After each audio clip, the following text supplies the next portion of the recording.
This week's video is going to be about the greenhouse. We've had some people ask about seeing the greenhouse, so we are going to show you the greenhouse. Terry will be taking it from here. So Marley, do you want to see a video about the greenhouse? I don't know. Is it going to be interesting? What do you think?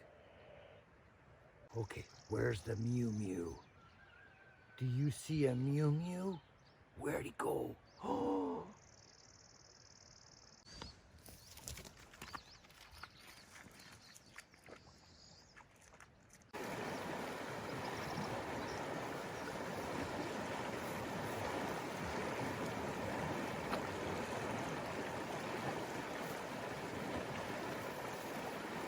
This is my bucket of kitchen scraps.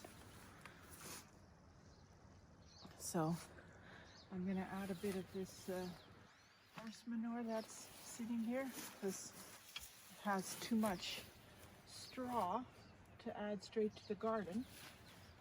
But I can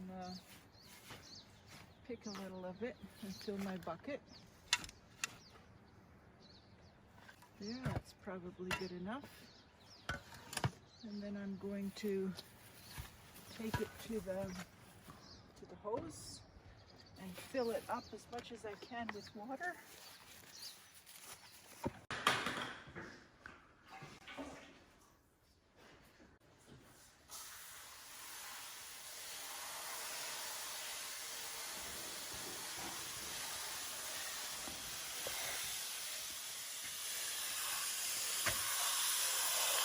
What are you making here? And this, I'm going to set it outside so it catches the sun for about 2 weeks. And then I can pour the water back off and use it as fertilizer in my garden. It's a type of compost tea in a simplified form. So that's where it can just sit for 2 weeks, and then I can start to use it. So this is our greenhouse that we have started working in. Eventually, it would be nice to have an outdoor garden as well. I'll show you later kind of where that might go. But when we came here, it was still too cold to plant outside, but we could start working in here. But the garden beds had not been used for a long time. So the dirt was extremely dry and hard, and we could not work it at all. So it was quite a challenge. We dug some out, added a little bit of manure, lifted the rototiller in, added a lot of water first because even the rototiller couldn't work with it, and then started planting. So I'm still learning. Every new area has a different type of soil. This is different than what we were used to using in Chilliwack. And some things about gardening are different. The number of seeds that come up, as you can tell here and there, is more sparse, which I wasn't used to. When I planted carrots, I was used to having everything come up, and beets as well. But here we have carrots which were planted a while ago, and you can tell some of them, quite a few of them came up, but there's also quite a few that did not. And same with the beets. So this was the first bed we planted. This one over here was second. Lettuce on this side, and here there's peppers. As you can see, a lot of them did not come up, which peppers are a little bit harder to germinate, so that wasn't too unusual. We have some spinach. We have some green onions, which again are quite sparse. And then we have some watermelon. And we also had planted some zucchini, and I don't think those came up at all. So there's just a few watermelon there. And the third bed looks like it's got a head start, which it did, because these are plants that I bought already started. So we've got 4 different types of tomatoes, some peppers growing, a cucumber, some romaine lettuce, and then some leeks and onions. And at this end, some herbs, which will be nice to add to the cooking and to dry for other uses. And then in this bed, which was the last one I planted, it has a few starts of lettuce with some another herb. And then I planted some green beans, which again I was a little disappointed because not all of them came up, and green beans should. Some of the troubles I'm having with the soil is that it puddles very easily. And when you're germinating seed, they don't like the puddles. So I tried lighter watering, but then it gets too dry underneath. So I'm still working on a way of trying to do that. And then we have some cucumbers coming up over there.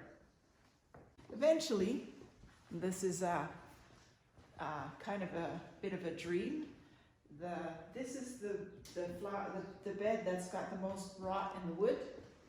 So when it comes time to have to replace it, I would like to take it out and use this corner to make it more of a place to relax. So there would be a bit of a waterfall maybe, and a place for some chairs. And on the waterfall that was built, you could have some tropical plants on there, and then a place where you could actually just sit and have some tea.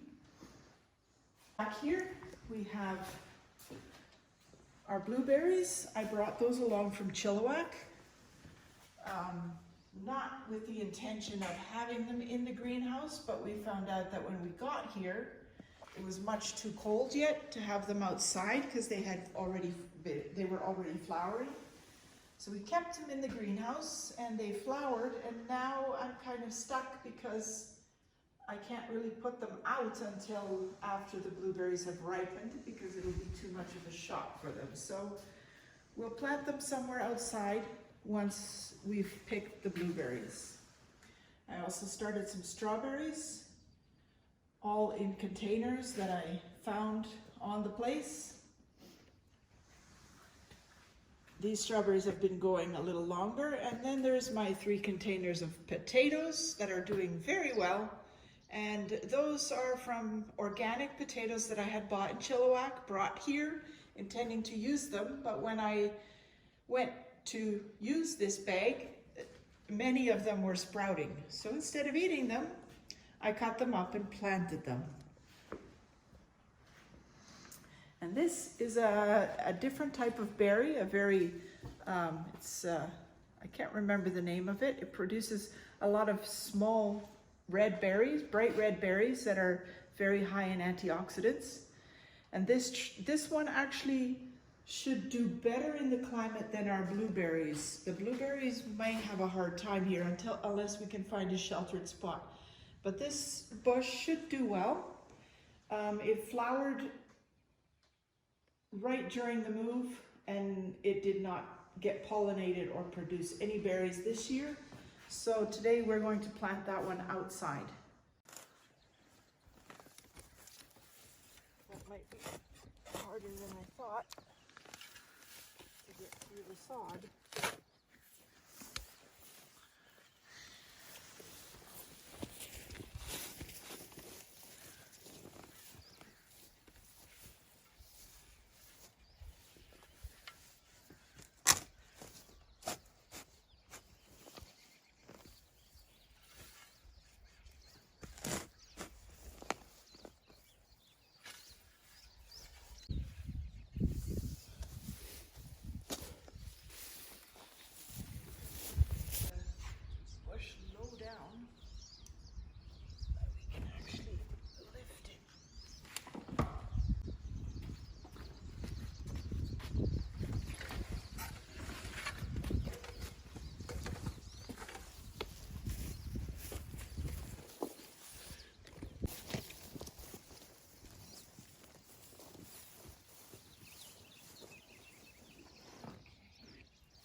because we have to try and get that pot off without wrecking the whole thing.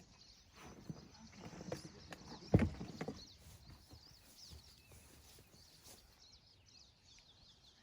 It's still hardly big enough.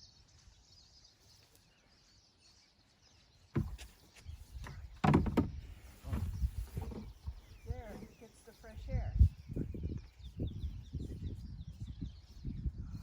you go. There you go.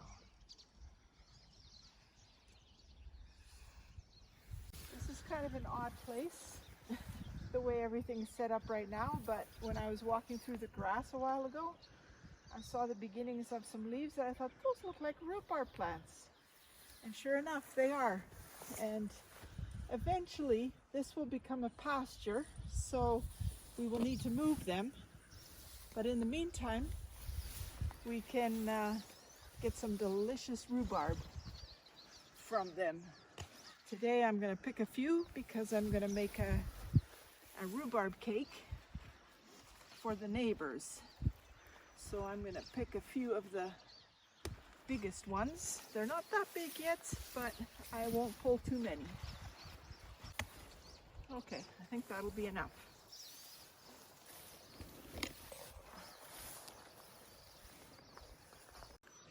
Right in this area behind the greenhouse is where I'd like to make a bit of an outdoor garden.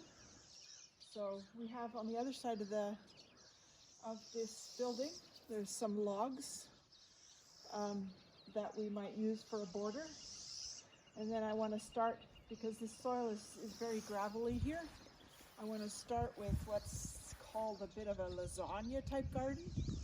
So you put down layers, you put down your horse manure, and then you put down a layer of cardboard, and then you put down other kinds of mulches and grasses and compost, and then some chicken manure, and then you top it all off with some wood chips.